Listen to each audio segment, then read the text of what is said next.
Hi guys, welcome back to The Brighter Cyclist. Got another video for you.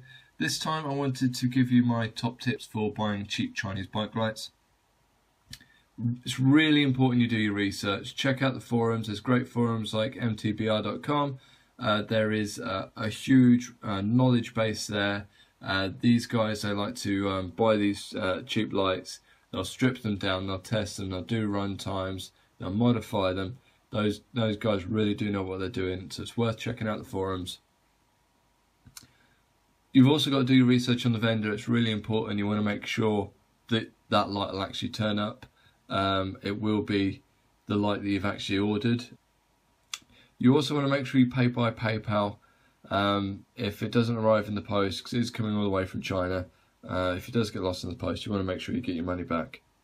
Also, don't forget about import charges. I've not personally had to pay for any of these cheap Chinese lights that I've ordered, but sometimes you might have to. So it's an extra thing to be aware of, that cheap light might end up costing you a bit more. I can't recommend this enough. Buy a better battery. Now, there's some good manufacturers out there, and there's some different websites like MTB batteries.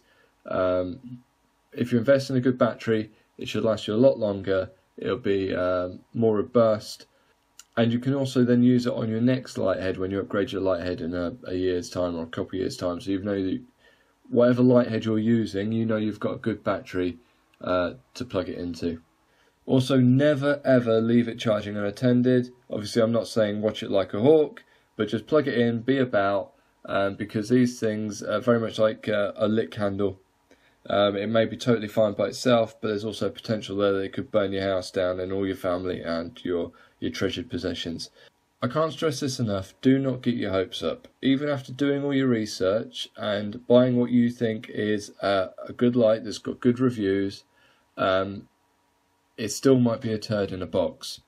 So there we go. That's my guide to buying cheap Chinese bike lights. I've got my fingers crossed for you. Hopefully, if you do choose to buy a cheap light, it does serve you well and it does the job, but also be aware that there is a risk involved. You could end up with a turd in a box.